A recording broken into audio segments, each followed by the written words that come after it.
తాకట్లో ఉన్న మీ బంగారాన్ని విడిపించి ఆ రోజు ఆన్లైన్ రేటుకి కొంటాం. Sharma gold company.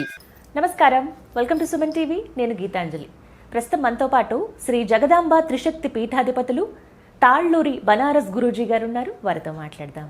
గురుగారు నమస్కారం అండి. నమస్తే అమ్మా. గురుగారు, ఎన్నో సందేహాలు ఉంటాయి, ధర్మ సందేహాలు. కొంతమందికి ఏమిటంటే మనం ఇన్ని పూజలు చేస్తున్నాము కానీ ఈ దరిద్రం మాత్రం వదలట్లేదు, అంటే ఉన్నా కూడా అనుభవించలేని స్థితిలో కొంతమంది ఉండిపోతూ ఉంటారు. అష్టదరిద్రాలు అని అంటారు. అంటే ఇలా రకరకాలుగా వింటూనే ఉంటాం. ఏదైనా అయితే దరిద్రం వెంటాడుతుంటే ఇంకేం చేస్తాం, ఏ పని అవ్వదు, ఇలాంటి మాటలు పెద్దవాళ్ళు అనడం మేము వినడం అనేది ఇట్లా గమనించున్నాం. అసలు ఎందుకు ఇలా ఉంటుంది? వీటి నుంచి బయటపడే మార్గం దైవపరంగా ఏమన్నా ఉంటుందా తెలియచేయండి. తప్పకుండా అమ్మ, ఇది చాలా మంచి ప్రశ్న అడిగారు మీరు. ఇది అందరికీ ఉపయోగపడుతుంది. ఈ రోజుల్లో దరిద్రము అనేటువంటి దానికి మనము ఇది అని ఒక అర్థం చెప్పలేం. అంటే దాన్ని మనం ఎలా చూడాలి అంటే, కొంతమందికి డబ్బు ఉండి దానం చేయలేని దరిద్రం ఉంటుంది. అది కూడా దరిద్రంగానే మరి అంతే కదా. ఇప్పుడు ఉన్నదాన్ని 10 మందికి మనం లేని వారికి మనం సహాయం చేయటం మూలకంగా ఆ ఉన్నది ఉపయోగం అవ్వాలి. సరిగ్గా ఉపయోగం కాకుండా అది చెడు మార్గానికి వెళ్ళింది అనుకోండి, అదొక దరిద్రమే కదా.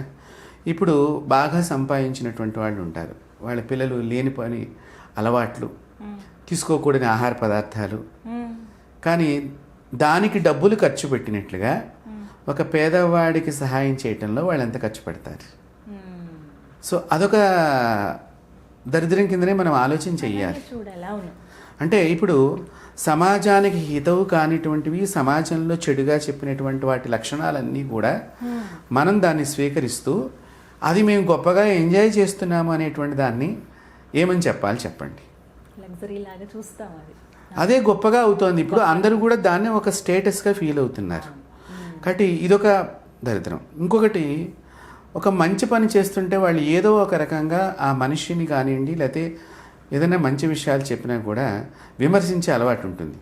అది భావదరిద్ర్యం. అంటే వాళ్ళ భావాన్ని అర్థం చేసుకోవటం లేదు. చాలా ఇప్పుడు మేము కూడా చెప్తూ ఉంటాం, కొన్ని కింద కామెంట్స్లో వస్తూ ఉంటాయి, గమనిస్తూ ఉంటాము. అది మనం ఎందుకు ఏమిటి అనేటువంటి భావదారిద్రం, అంటే వాళ్ళ ఆలోచనలో దరిద్రం ఉన్నది, సో అర్థం చేసుకుంటంలో దరిద్రం ఉన్నది. సో ఇలాంటిది ఒక, అంటే విజ్ఞానంగా మనం ఆలోచన చేస్తే, ఒక మనిషిగా కనుక మనం ఆలోచన చేస్తే ఇదొక దరిద్రం. సరే, జన్మల ఏవో కర్మదోషాలను, గ్రహదోషాలను, పితృదోషాలను, మనిషికి సంతానం లేక కొంతమంది, అలాగే సంతానం ఉండి ఉత్తమమైన సంతానం లేక కొంతమంది, తర్వాత ఆహారం లేక కొంతమంది. పాపం ఈ రోజుల్లో చాలా భారీ వర్షాలు బాగా సంభవించి మన ఎంత కష్టపడ్డా మన రైతులు చాలా దరిద్రాన్ని అనుభవిస్తున్నారు. పంట చేతికి అందక, ఒకవేళ పంట చేతికి అందినా కూడా ఆ రైతుకి ఆనందం లేకుండా అయిపోతుంది, ధర ఉండదు, ఏదో ఒక రకంగా ఇబ్బంది. కాబట్టి ఒక్కొక్కరిది ఒక్కొక్క రకమైనటువంటి దరిద్రం. ఇంకా డబ్బు సంపాదించాలి అనేటువంటి బాధ లోపల ఉంటుంది సంపాదించిన వాడికి కూడా. అది కూడా ఒక దరిద్రం కిందనే మనం ఆలోచించేది. సో అసలు ఈ దరిద్రాలన్నీ పోవాలి. తర్వాత ఆహారం లేకుండా నిరంతరం బాధపడే పేదవాళ్ళు, కడు పేదవాళ్ళు చాలామంది ఉంటారు. అలాంటి కానీ భక్తిలో కూడా ఒక దరిద్రం ఉంటుంది. అంటే ఏంటంటే, ఆ భగవంతుడు ఎందుకు వీళ్ళకి మనసు సరిగ్గా లేకుండా జపం చేయటం ఒకటి. ఇప్పుడు ఆ గురువుగారు గొప్పంట, ఈ గురువుగారు గొప్పంట, మనం ఏదో మామూలు గురువుగారి దగ్గర మంత్రం తీసుకున్నామేమో అని కొంతమంది శిష్యుల్లో ఇలాంటి భావన కలగటం, ఇది దరిద్రం. ఇది భక్తిలో దరిద్రం అంటే. కాబట్టి మరి ఇలాంటి దరిద్రాలన్నీ పోగొట్టడానికి చక్కని దేవత ఉంది. ఆవిడ పేరే ధూమవతి అమ్మవారు. దశమహావిద్యల్లో 7వ మహావిద్యగా చెప్పబడినటువంటి అమ్మవారే ధూమవతి.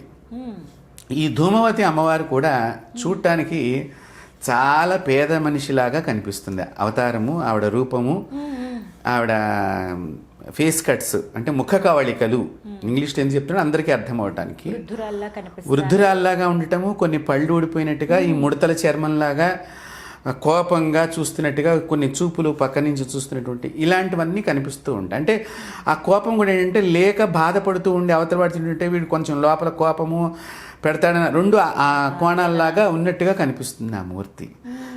అలాంటి ఆ ధూమవతి అమ్మవారి యొక్క ఆరాధన కనుక ఎవరైతే చేస్తారో వారికి ఈ దరిద్రాలన్నీ తొలగిపోతాయి. ఒక్క సందేహం అడుగుతాను గురువుగారు. మరి దశమహావిద్యలు అంటే శ్రీ విద్య ఉపాసన చేసిన వాళ్ళు మాత్రమే ఇలా అమ్మవారిని ఆశ్రయించాలి, తలుచుకోవాలి, పూజ చేయాలి అని చెప్తున్నారు. కొంతమంది కొన్ని వింటూ ఉన్నాం ఇలా కూడా. మరి ఇలాంటి దరిద్రాలు మేము ఇలా అనుభవిస్తున్నాం నిత్య జీవితంలో అన్నవాళ్ళు ధూమవతి అమ్మవారిని పూజించవచ్చా? తప్పకుండా పూజ చేయవచ్చు. ఇప్పుడు దశమహావిద్యలు ఆరాధన చెయ్యాలి అంటే దానికి మంత్రోపదేశం ఉండి చెయ్యాలి అనేటువంటిది ఒక పద్ధతి మీరు అన్నట్లుగా ఉన్నది. అలా లేకుండా కూడా చేసే పద్ధతి కూడా ఉన్నది. ఇప్పుడు దశమహావిద్యల్లో అందరికీ మేము బీజాక్షరాలు ఇవ్వలేం. ఇప్పుడు మంత్రం ఇవ్వాలన్నా కూడా పరిశీలన చేయమన్నారు శిష్యుణ్ణి. ఇది నేను చెప్పిన మాట కాదు. సాక్షాత్తు మహావిష్ణువు హయగ్రీవుడిగా ఉద్భవించి అగస్త్యుల వారిని పరిశీలన చేసి చేసి చేసి తర్వాత శ్రీ విద్య గురించి తెలియచేశారు. వారే అంత అగస్త్యుల వారిని పరిశీలన చేశారంటే ఈ రోజుల్లో మనం అంటే చాలా మటుకు నేను గమనిస్తున్నాను, టీవీలోనే మంత్రాలు ఉపదేశం చేసేయటం, అక్కడ స్క్రోలింగ్లో ఆ మంత్రాన్ని ప్రజెంట్ చేయటం, ఇదంతా కూడా దోషం కిందనే మనం చూడాలి. ఇవ్వకూడదు. మంత్రం రహస్యం. ఇప్పుడు మీ యొక్క జస్ట్ ఒక ఫోన్ ఉంది, ఫోన్కి మనం లాక్ ఎందుకు పెట్టుకుంటున్నాము? మరి ఆ నెంబరే మీరు షేర్ చేయటం లేదు కదా, పక్క వారికి ఇవ్వటం లేదు కదా. మరి దానికే అంత రహస్యం ఉన్నప్పుడు ఇది మనిషి, ఈ మంత్రము ఈ మనిషిని బాగు చేయటం కాకుండా వీళ్ళ వంశాన్ని కూడా బాగు చేస్తుంది మంత్రం అనేది. ఆ ఒక్క మనిషితోనే ఈ మంత్ర ప్రభావం ఆగిపోదమ్మా. ఒక ఇంటి లోపల ఒక వ్యక్తి కనుక సరియైన గురువుని ఆశ్రయించి మంత్రాన్ని స్వీకరించి ఆ మంత్రాన్ని ఆ గురుదేవులు చెప్పినట్లుగా ఆచరణ చేస్తే కనుక వంశంలో ఒక 3 తరాల వాళ్ళకి సుఖం లభిస్తుంది. ఇది కొత్త విషయం తెలుసుకున్నాను గురువుగారు. 3 తరాలకి. ఎందుకంటే అంత మంత్రం అంతవరకు అంటే ఒక్కడు సవ్యంగా ఆ మంత్రాన్ని జపం చేస్తే వాడి యొక్క ఆర అంతవరకు వెళ్ళగలుగుతుంది. మంత్ర జప ఆర. కాబట్టి అలాంటి మంత్రాల్ని మనం ఎక్కడ పడితే అక్కడ చెప్పులు వేసుకునో తర్వాత టీవీ ముఖతానో ఏదో వేదిక మీదనో అంటే నాకే అన్నీ తెలుసు అన్నట్టుగాను, లేకపోతే నేనే బాగా చెప్పగలుగుతాను, లేకపోతే నేనే సాధన చేశాను అన్నట్టుగాను మనం వ్యక్తపరచకూడదు. దానివల్ల ఆ దేవతకి అవమానం కూడా కలుగుతుంది, బాధపడుతుంది ఆ దేవత. ఇప్పుడు మీరు నన్ను నమ్మారమ్మా, మీ టెలిఫోన్ కోడ్ కూడా నాకు తెలుసు, ఏది ఓపెన్ చేస్తే ఏమేమి వస్తాయి అని చెప్పి మీరు నమ్మి నాకు ఆ ఫోన్ ఇచ్చినప్పుడు నేను మీ జీపే అకౌంట్ నుంచి నేను డబ్బులు ట్రాన్స్ఫర్ చేసుకుంటే ఇంకా మీకు జీవితంలో మళ్ళీ నమ్మబుద్ధి అవుతుంది? ఒక చిన్న ఉదాహరణ ఇది. మరి అలాంటి దేవత మనల్ని నమ్మి మనకి కొన్ని ఇచ్చినప్పుడు అవి రహస్యంగా ఉంచుకుని లేని వారి యొక్క బాధను తీసివేయడానికి మాత్రమే ఈ శక్తిని ఉపయోగించాలి. అంటే దీన్ని ఎంత పరమ పవిత్రంగా ఆలోచన చేయాలో చూడండి. అలాంటి శక్తి కలిగినటువంటి దేవతల్ని దశమహావిద్యల్లో చెప్పారు. ఆ దేవత నామమంత్రాలతో పూజ చేయవచ్చు. నామమంత్రాలు వేరు, వేద మంత్రాలు వేరు, బీజాక్షర మంత్రాలు వేరు, గాయత్రి మంత్రాలు వేరు. మళ్ళీ దీనిలో కూడా ఒక్కొక్క దేవతకి ఒక్కొక్క గాయత్రి ఉన్నది. ఒకటి నామమంత్రాలు. ఇప్పుడు మనం ధూమవతి అని అన్నాము, ఆ అమ్మవారిని శ్రీ అక్షరం ముందర కలపండి, చివర నమహాకారం చెప్పండి, తప్పు లేదు దానికి. అలా కూర్చొని చేసుకోండి. ఎందుకు తొలగదు దరిద్రం అనేది? ఎన్నిసార్లు చేయాలి, ఎలా చేయాలి, ఎప్పుడు చేయాలి? అంటే ఈ అమ్మవారి సాధన చేయటానికి సహజంగా మనకి లోకంలో ఒక చిన్న బాధగా ఉండేటువంటి విషయము, పుణ్యస్త్రీలు చేయడానికి పెద్దగా ఇంట్రెస్ట్ చూపించరు. అమ్మవారు అలా ఉండేసరికి ఒకటి. రెండోది అమ్మవారు కూడా వైధవ్య దేవత. సో అందుకని మనం ఆవిడని చేస్తే ఆమె మనకు వైధవ్యం వచ్చేస్తుందేమో అనేటువంటి ఒక చిన్న అనుమానం ఉంటుంది. కానీ వైధవ్యం అనేటువంటి దరిద్రాన్ని కూడా తీసేటువంటి దేవతయే ధూమవతి. అలాంటి దేవతని మనం ఆరాధన చేయటంలో ఎటువంటి ఇబ్బంది పడాల్సిన అవసరం లేదు. చక్కగా మనం శుచులై ఉండాలి. స్నానం చేసి చక్కగా శుభ్రంగా ఉండి శుభ్రమైనటువంటి వాతావరణంలో శుభ్రమైన ప్రదేశంలో హాయిగా మనం కూర్చుని జపం చేసుకోవచ్చు దేవతని. ఆ జపం చేసుకునే క్రమంలో ఆ దేవతకి ఎలాంటివి పదార్థాలు ఇష్టము, ఆ దేవతకి ఎలాంటి వస్త్రాలంటే ఇష్టము, ఆ దేవతకి ఎలాంటివంటే ఇష్టము. ఇప్పుడు చూడండి, మన చిన్నపిల్లలకి కనుక మనం అన్నం పెట్టేటప్పుడు ఒకడు పాయసాన్నం ఎక్కువ తింటాడు, ఒకడు పెరుగన్నం ఎక్కువ తింటాడు. సో మనం వాళ్ళకి అది ఎక్కువ ఉంటుంది. కాబట్టి అలాగే దేవతలు కూడా అందుకని చిన్నపిల్లల్ని భగవత్ స్వరూపుల కింద చూపించారు. కాబట్టి అలాంటి విషయంలో మనము ఈ ధూమవతి అమ్మవారి ఆరాధన ఎవరైనా చేయవచ్చు. ఎలా చేయాలంటారు? ఈ ఎలా చేయాలనే పద్ధతిలో ఈవిడ వైధవ్య దేవత అనే భావంతో మనం చేయకూడదు. నెంబర్ 1. నెంబర్ 2, ఈ చేసేటువంటి వారు శ్వేత వస్త్రాన్ని ధరించడం, అంటే తెలుపు రంగు వస్త్రాన్ని ధరించడం చాలా మంచిది. అయితే కొంచెం పుణ్యస్త్రీలకు ఇబ్బంది పడతారు కాబట్టి ఇలా ఒక శాలువా లాంటిది కానీ ఒక చున్నీ లాంటిది కానీ ఇప్పుడు తెలుపు రంగు ఉన్నది భుజం మీద వేసుకుని చేయటం కూడా మంచిదే, ఇలా కప్పుకోవచ్చు. కాబట్టి ఆవిడకి ఆ వర్ణాన్ని మనం చూపిస్తున్నట్లుగా భావన చేయటం. ఇప్పుడు తెలుపుకి రకరకాల బార్డర్స్ లాగా పెట్టుకోవచ్చు చక్కగా. చక్కగా ఎరుపు రంగు బార్డర్తో తెలుపు రంగు చీర, పువ్వులు ఎరుపు పువ్వులు కానీ బ్లూ కలర్ పువ్వులు కానీ ఇలా ఇప్పుడు మన చందనపు రంగు కూడా దీన్ని ధరించవచ్చు, లేత గంధపు రంగు ఇలాంటివి ధరించడం ఒకటి. తర్వాత ఈ జపం చేసేవారు ఈ అమ్మవారిని ఎప్పుడూ కూడా పొగ దగ్గరగా ఉండాలి. అంటే మనం అగరబత్తీలు మనం ఒక 2 పుల్లలు ఎదురుగుండా పెట్టుకుని ఒక స్టూల్ మీదుగా పెట్టుకుని ఆ పొగని చూస్తూ జపం చేయటం మూలకంగా విశేష ఫలితాన్ని పొందుతారు. ఒకటి. రెండోది కూర్చునే ఆసనం కూడా శ్వేతమైనటువంటి ఆసనం ఉండాలి. తెలుపు రంగు ఒకటి చక్కని పట్ట మనం కూర్చుని కానీ వస్త్రం కానీ వేసుకుని దాని మీద కూర్చోవచ్చు. అయితే కాళ్ళు భూమి మీద ఆనకూడదు చేసేటప్పుడు. ఇది బీజాక్షరం చేసినా సరే, నామమంత్రం చేసినా సరే, గాయత్రి మంత్రం చేసినా సరే, దశమహావిద్యల్లో ఆ అమ్మవారికి సంబంధించినటువంటి విద్యకు సంబంధించిన మంత్రాలు చేసినా సరే ఇదే నియమం. తర్వాత భస్మాన్ని శరీరానికి ధరించడం చాలా ముఖ్యం. తెలుపు రంగు పూసల మాల పట్టుకుని జపం చేయటం చాలా మంచిది. అంటే ముత్యాలు, ఈ ముత్యాల మాల కానీ చిన్న చిన్న గవ్వలు దొరుకుతాయి మనకి, అది కొంచెం తెలుపు రంగుగా ఉండే గవ్వలు కూడా ఉంటాయి. అవి తామర గింజకి పైన పొట్టు తీసేస్తే లోపల తెలుపు రంగు వస్తుంది. ఆ తామర పొట్టు తీసేసినటువంటి గింజలతో కూడా ఆ మాలతో కూడా ఇవి జపం చేయవచ్చు. సో తెలుపు రంగు పుష్పాలని ధారణ చెయ్యాలి.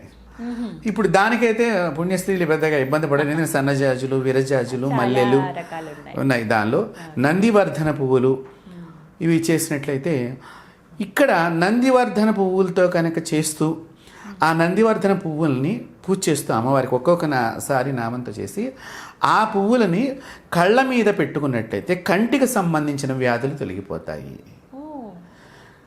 అంత ప్రయోగం ఉన్నది ఈ నందివర్ధన పువ్వులతో అమ్మవారిని ఆరాధన చేస్తే.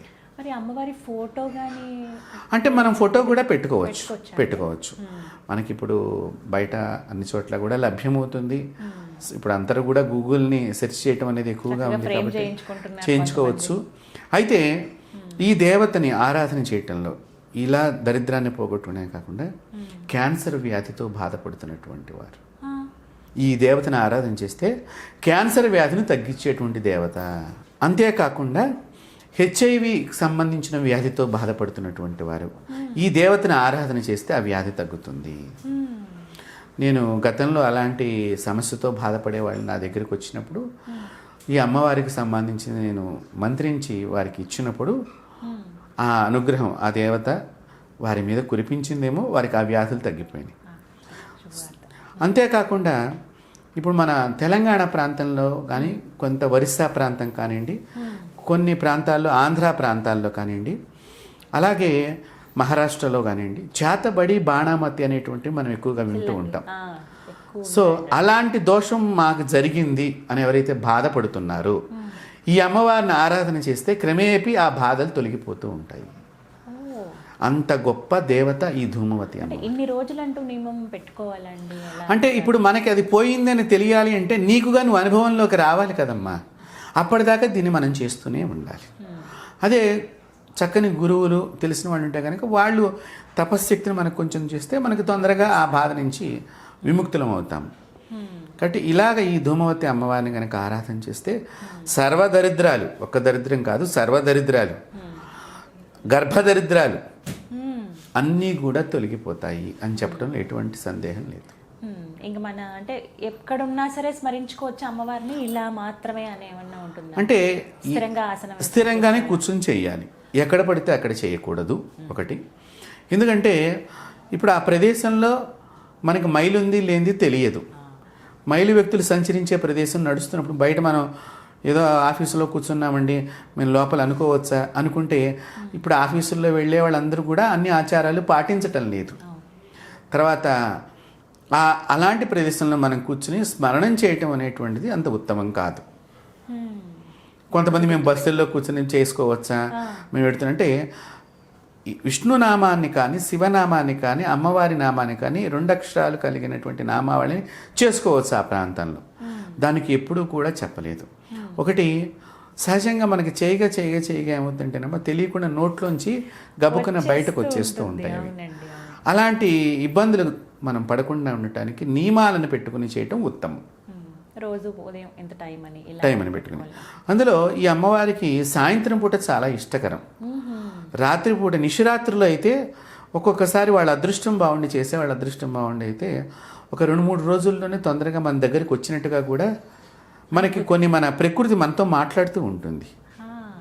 ఎప్పుడు కూడా దేవతలు మన దగ్గర ఉన్నారు అని చెప్పడానికి, దేవతా శక్తి మన దగ్గర లేదు అని చెప్పడానికి ప్రకృతియే ప్రధానమైన కారణం. ద్వారా తెలుసుకోవచ్చు. కానీ అమ్మవారి అనుగ్రహం ఉంటే అష్టదరిద్రాలే కాదు ఎటువంటి దరిద్రాలైనా తొలగిపోతాయి. గర్భదరిద్రాలన్నీ కూడా తొలగిపోతాయి. చాలా చక్కగా వివరించారండి. ఇది తెలుసుకుంటే కనుక చాలా మంది అమ్మవారి ఆరాధనతో ఈ పూజలతోటి వాటిని తగ్గించుకోవచ్చు. ధన్యవాదాలు గురువు గారు. నమస్తే.